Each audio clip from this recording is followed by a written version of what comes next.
What's good, guys? It's your boy CS back with another one. And actually, at the time of this recording, Bitcoin has just flipped back to 100k. So, in this video, we're going to be taking a look at basically a summary of the Tether dominance, Bitcoin dominance, the Bitcoin charts, correlations with the SPX and US30, what could potentially happen. And if I get time, I may touch on the totals, or I may touch on that in a separate video. But without further ado, I'm going to go straight into the Tether dominance chart, right? And as I gave this numerous months ago, right? Like maybe even start of this year. Yeah, we were way up here at one point, around the 8.2% mark. Now we've come down 4% to this level. And I mentioned it, I think, in the last video, maybe last week or 2 weeks ago, where this range between 3.8% and 4% is a very key area where we've always bounced off. Like, we've had 2 weeks where we bounced off this area in November 20, right? And then we got rejected from it as well on the flip side. So we back tested it. And then same can be said here, right? In 2021. So we had like 4 weeks where we couldn't break it. Finally did break it. We came back and retested it. And then again, acting as a resistance numerous weeks. Then acting as support. So this 3.8% level historically is a massive zone. And then the final zone, which was this one back in March. And that's when the first kind of leg of that alt season really finished. And now we're here again, and at the moment we're getting a bit of a bounce. And look, the worst case scenario that could happen is we get a little bounce, we come back up to the 4.3 and then we come back down, or we get the 4% and then we come back down. That's the worst. Well, that's kind of like the conservative approach anyway. The worst case scenario is actually if we retrace really higher, because that basically means that we may have to come back and test that trend line, or even come back over here. I don't believe we'll come back all the way up here, but if we did, that could be the worst case scenario. And again, the reason why I'm saying this is because in a bull market, and a lot of you guys are just kind of getting in and out of trades. That's not the way to do it. Like, obviously, if you bought during the bear market, you're super up right now. You're winning. And all you needed to do was hodl. And the same strategy still applies, which is like you hodl the best coins, the best performing coins, and you wait till we get near the DCA zone, which is around here. We're nearly there, like around 3.17% going down, right?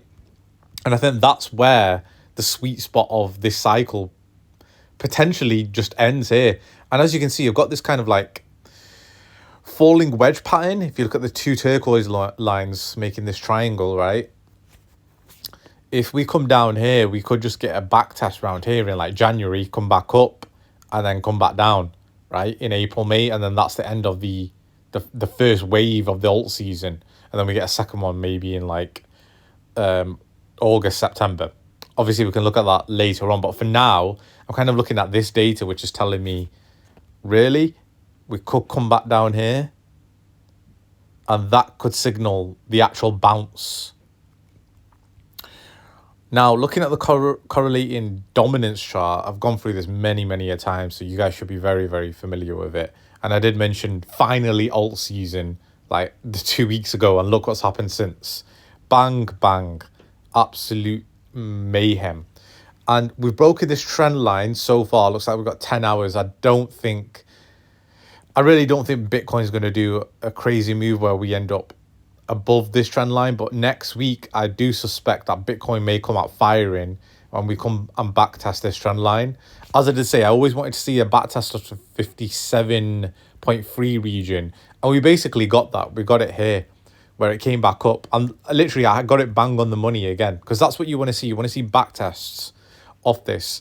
And so, how much of the alt season have we really got left? Well, actually, we've got quite a bit. We've got 55 down to 39 point, let's call it 40%, right? So it's around a 15% move down.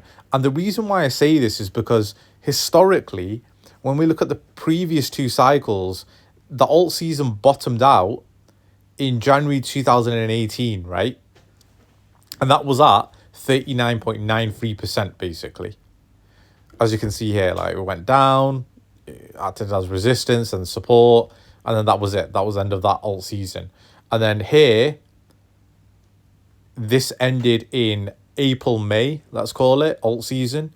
And so where we're at right now, I suspect that we come back down here maybe around March time, February, March, and that could signal the end of alt season, of the first wave anyway. You got to remember, in between this little brick here, when it ended in May, it came back up again in July. And then if you bought alts in July time and then held it up until like September, November, I think it was November. Yeah, it was November. That was the end of the second wave of the alt season. It doesn't look like anything, but this was actually quite big. Like, you got to remember, Shiba came around this time, right? Shiba didn't come in this wave. Shiba came in this move and did like a 10x. So if you pick the right alts, they'll do like a 10, 20, 30, 50, maybe 100x, right? And so that's where we are with the Bitcoin dominance. Again, got it to the money. Everybody, like, I laugh at these guys, these calls and these influencers that were like, yeah, alt season here, alt season is rounding, it's rounding. No, it's not. Like, it's history repeats itself. It's very, very similar to the previous cycles that we've had. Now, with Bitcoin, I want to kind of zoom out here, and you know what chart I want to go on. I want to go on my spider line chart. It's my favorite chart, man. Look at this. To the T. So we're now at this yellow zone, right? On the monthly, this is how it looks. On the weekly, it looks completely different, right? But we're finding a bit of difficulty just getting above here. And if we go into the weekly, you can see this a bit better now, right? We're kind of in this zone here where we're just kind of like wavering around. So my actual price target of this parabolic move was actually around 115k, 113 actually, but let's just call it 115k. And so if we did hit there, I am interested to see what happens next with Bitcoin, because I think depending on the parabolic move that we've seen, like this is kind of like the final base now. Like this is the final move, the final base that we need to hit. We could see a big retracement down. However, that retracement normally, historically, doesn't happen till January. So during January, Bitcoin does normally get a big, heavy retrace. So in December, we could still see some upwards movement. And again, we're in a bull market, so I don't ever want to go against the trend until I've got specific data telling me that, yeah, the trend has basically ended. But as you can see with the spider line chart, we got a rejection off it on the daily, looks perfect. If we go into some other charts, right, there was this rising wedge that we were in, or rising channel, whatever you want to call it. And then we produced a falling wedge and then broke out of it. And then we came back and back tested it. And that's where I got that entry on Bitcoin, right? And now we're coming back. We've been rejected. But if we get back in here, look where this hits. It hits around my region, around 113k. So like in the next couple of days, the next week or so, if this comes up here, this will be hitting around 113, 115 again. So it's basically coming back into this rising channel. And so that's what I'm looking at in terms of Bitcoin on more of the higher time frames. And again, if I separate this, right, we just look at the top aspect of the ascending triangle, and I get my measurement out. So let's just, it'll be a bit more, probably about that, 7%, right? There you go. So it's like about 7.4%. So that hit that target. But then if we go into this aspect, it's actually another ascending triangle, right? So this target from top to bottom,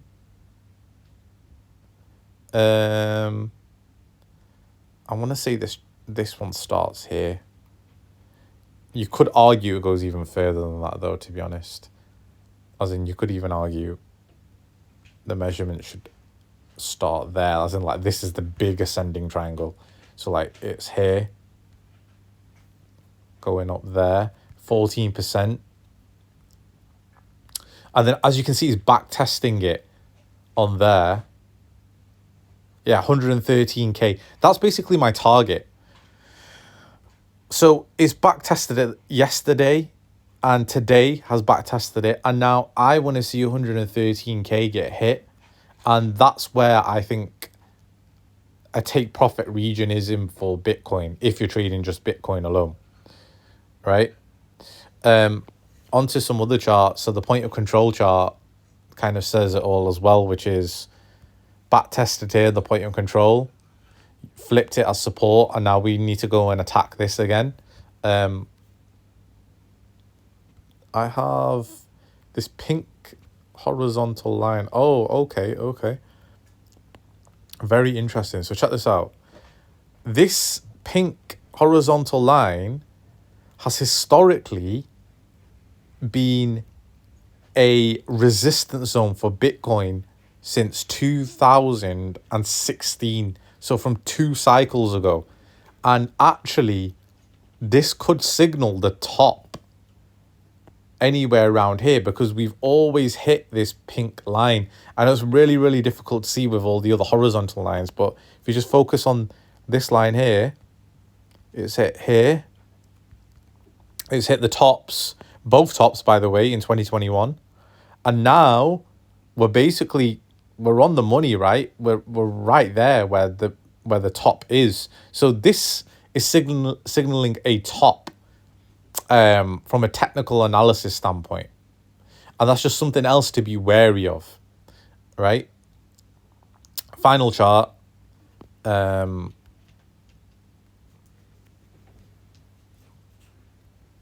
We've got... I think I've deleted most of this stuff because this one's more of a draft pick. Yeah, so this is... We'll just treat this as a naked chart, right?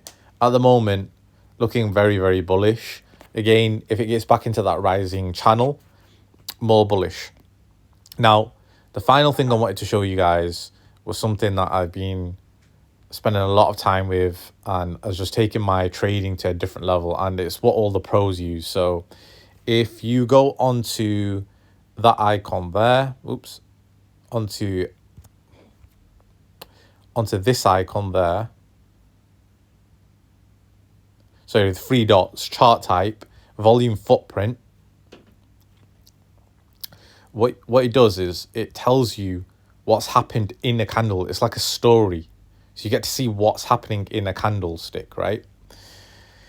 So I'm basically using my point of control zones and seeing what's going on at the zone. So like when I got in here, let's say it's 92K, right? Let's just call it there, right? On the delta, and you've got to pick the right chart here to see what buys are coming in and stuff like that, right? Around here, massive buys are going in at 124 million, 185, 252. Ignore this bit. This is a bit of a glitch, right? Because it's not picked up. There were no sells going on here, around here, right? But there were all buys coming in, massive ones. And if you can see on the side, there's like a yellow bar. The yellow bar is diagonal. So 185, instead of it being side to side with 102.8, no, actually that's a bad example. Let's look at this one, 165. To the left of it, there were 123.58 million shorts. But to the right, there was 165 buys, longs. When there's a yellow icon, that means there's an imbalance between who's bidding and who's shorting. So actually, 165 million buys overcame 102.87. So it works diagonally to the left. And as you can see here, 314.82 million longs eclipsed 191 million shorts, and they got swallowed up and liquidated. And the same can be said up here, which is there were 223 million longs at 103k, but 1.8 billion shorts came in and swallowed them up. And as you can see, when we go down, down, down, down, down, you can see bar for bar, but diagonally, when there's a yellow icon, it means that that has eclipsed what's been going on. And so when I'm looking at the delta is basically, if you look at the left and if we look at the left and the right, I'll just use this one, right? So if we look at the left column, there's 5.27 billion shorts coming in, and there was 6.44 billion longs coming in. The delta is the difference between the two. So the delta indicates that there's more buying pressure than there is selling pressure. Now on this one, there was actually more shorts in this actual daily candle because of what had happened up here. And there were minimal buys. You've got to remember that this candlestick only closed at 96k. And so a lot of the buying pressure came from here. But really, on the day, there was a lot of sells. And we know that because look how many longs got liquidated. And then the next day, the following day, the Friday, we saw loads of buys come in around here. And so there was 792 million more buys than there were sells. And it's just really, really interesting because once you get to specific zones and you see what's going on, especially at point of control zones, right? Like when I look at them at the point of control zone, so let's just say that 92k region, right? That 92k region. And the reason I'm using this specific chart is because it actually has big buys rather than fake buys, right? Some of the charts don't show the full delta, and like this particular chart is I think it's like a Binance chart, so it shows all the big boy delta that's going on, right? So basically what you do is you have a look at the candlestick, and you can see that all these buys that are coming in, 47 million, 80 million, and all these buys are buying up all this. There's so much buying pressure around here. And initially, when they pushed the price down to the left, that's what pushed all the price down. I will do a separate session on this, probably in a week or two. But really, using this data with the point of control zones are really, really paramount, in my opinion, to like knowing when to buy, how to buy, and where the actual zones are. Because honestly, this volume footprint chart is very difficult to understand because it's taking me like a good week to understand it. And I've probably not done justice to the explanation, but it is really game changing. And it is something, if you've got the premium package, I definitely endorse. All right, guys, that's it for this one, and I'll catch you in the next one.